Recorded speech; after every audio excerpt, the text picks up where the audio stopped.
Hello, welcome to my channel, Elements of Tarot. My name is Aldana, and today I'm going to be sharing the Radiant Tarot, A Pathway to Creativity by Alexandra Eldridge and Tony Barnstone. This deck is gorgeous. It's published by Wiser Books, and it comes in this large, very sturdy, beautifully decorated box. Little hair.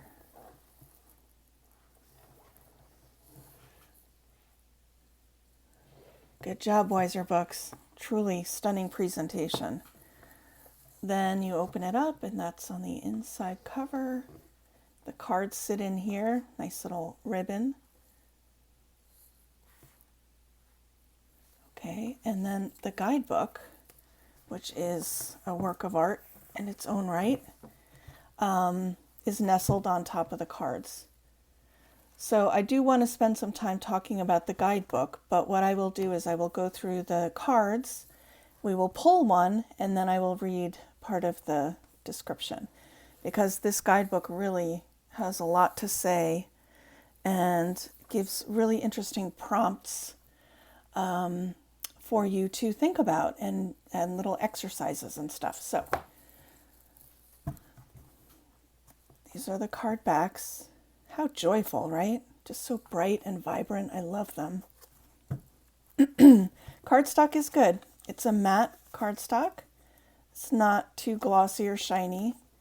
Cardstock is, I don't know how to describe it. It's durable. It's definitely going to shuffle well, and it does shuffle well and hold up, but it's not super thick. So if you are a riffle shuffler, you're in luck. This will suit your needs very well. Okay, let's start. It's mainly a Rider-Waite-Smith based deck. The minors are pips, which generally follow the Marseille design. So it's kind of a combo deck. I don't know, it's very interesting. We'll see as we go through. So here we have the Fool.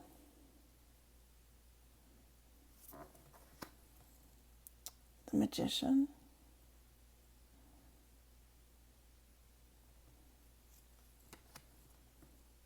This deck is also unusual, as you will soon see, or as you can see here. There are people in this deck, there are animals in this deck, and there are people with animal heads. And at first I was like, oh, okay, that's unusual, but it's grown on me. It doesn't bother me. I kind of like it. Quirky. High Priestess. The Empress. The Emperor.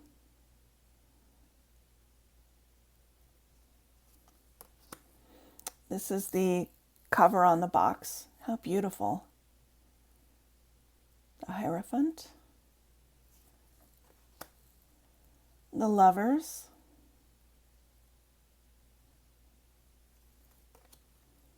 Chariot.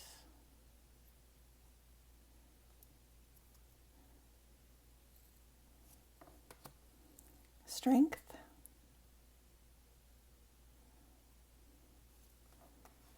I love this card, the Hermit.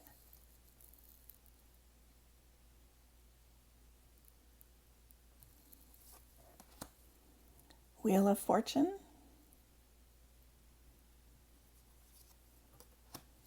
Again, very interesting take on justice. I love it as well.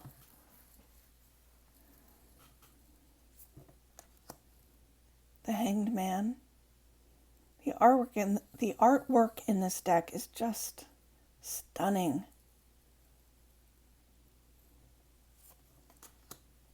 Death.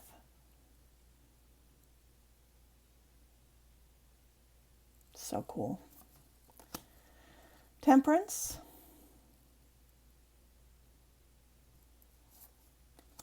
The Devil.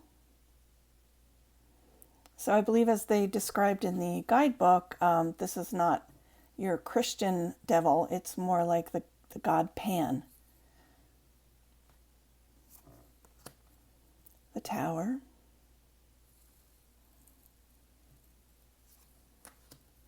the Star,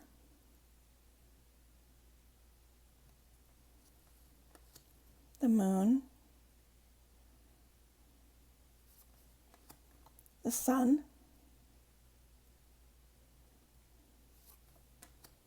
Judgment, and the World.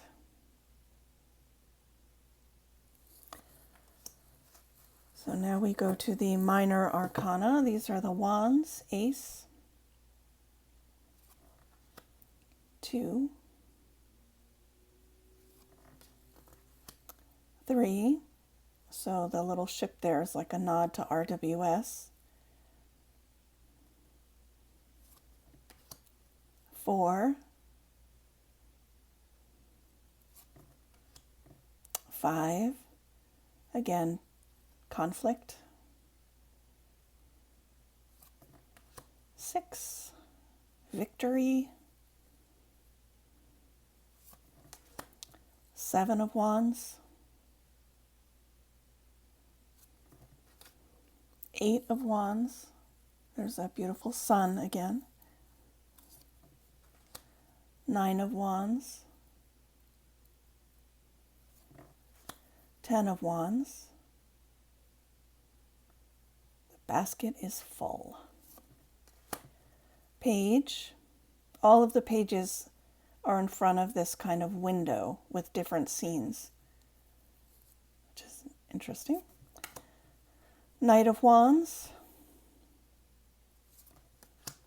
Queen of wands. And King of wands. I should also add that all of the wands have kind of this yellow orangey background, and all of the cups now, which we're going into, have a reddish color palette. Ace of cups, 2 of cups, 3, 4, 5, 6, 7, 8, 9, oops, 10, page, knight, queen, and king. And the swords have a blue background. Ace, 2, 3, 4, 5, 6, 7, 8, 9, 10, page, knight,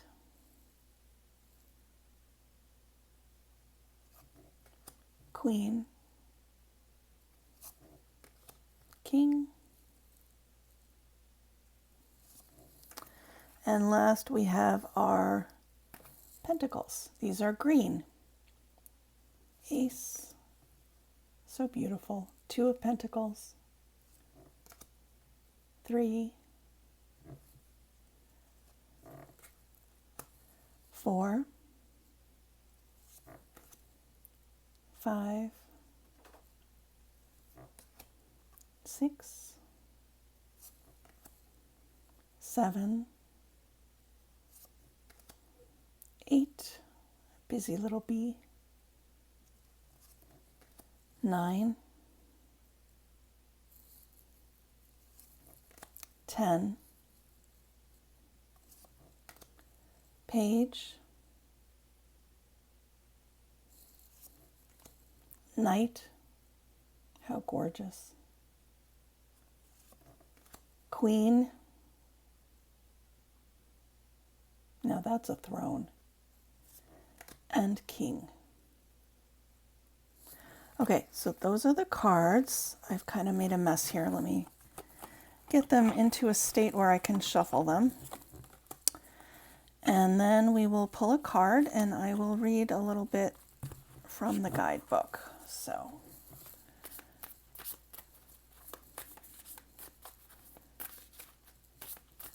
let's see, I'm not sure if I can shuffle. Oh, I'm missing some of my cards.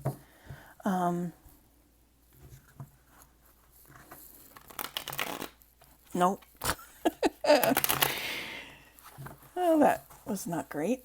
I'll try one more time.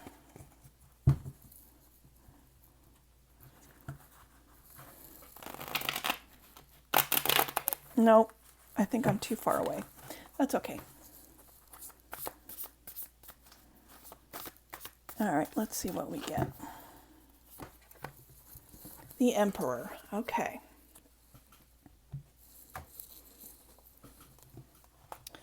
So the guidebook is large and very chunky. There's an artist preface. There's how to use the deck, intro, pathway to creativity.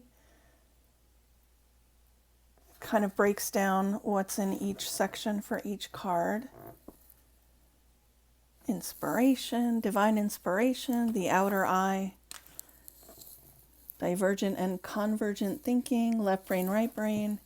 It's very unusual. I haven't had time really to delve too deep into these things, but I do know that the individual card meanings, and it comes with a few spreads. 1 card, 2 card.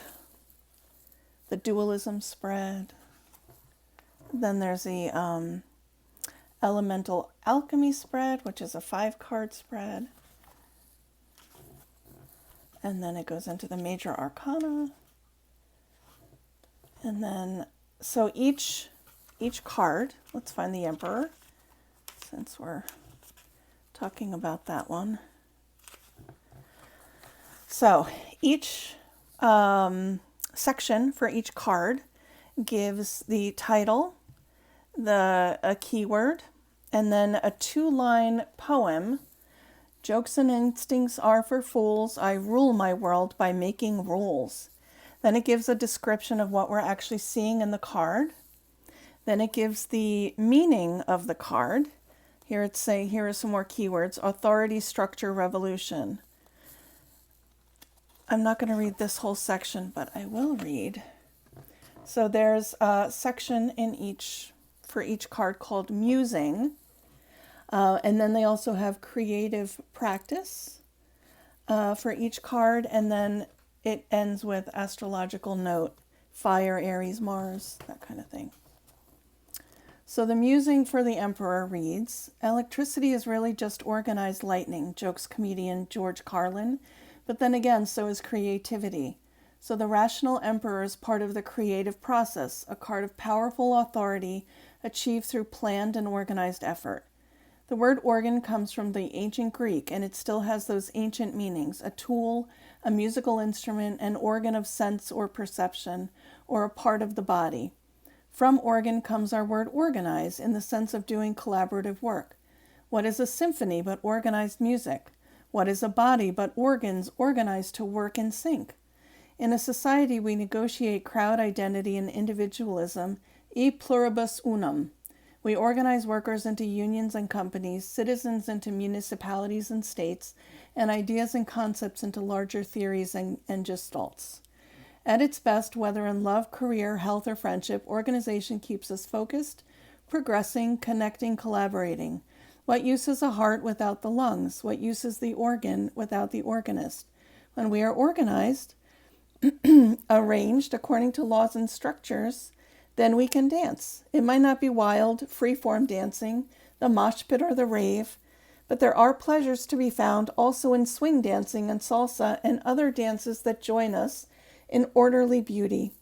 In the following creative practice, you will be the emperor of your own mind, organizing your wild creativity into a controlled and orderly system. So what they're asking you to do, oh, and again, there are quotes everywhere in this guidebook from famous writers to figures, the Dalai Lama, Nietzsche, there's Emily Dickinson, Shakespeare. It's just a treasure trove of literary quotes. So it's telling you to choose a container of any kind to be your idea box. This is your creative depository, the place where you keep ideas. They can be random, chaotic, unfinished, wild, it doesn't matter. This is your free space to spitball and wish. The ideas can be about a creative project, your love life, your career dreams, whatever emerges. After you put them in a box, forget about them until the next inspiration sparks. When you have enough accumulated, pull them out and spread them before you on a table. Do you see lines of connection between different ideas? Do they begin to join together into a large concept or structure? Is something here worth manifesting in your life? If so, be the forceful emperor. Break down whatever you wish to manifest into goals and a timeline. You released your wild thoughts from the box. Now organize and control that creative wildness. Make it dance in chains. So that is the description of the emperor. I think you can see that there's just a lot going on here in the best possible way. I did purchase this deck on Amazon. It was very reasonable for all that you get and the quality of the production. So I highly, highly recommend the Radiant Tarot, A Pathway to Creativity by Alexandra, Eldridge, and Tony Barnstone. It's a beautiful, beautiful deck. Thanks for watching.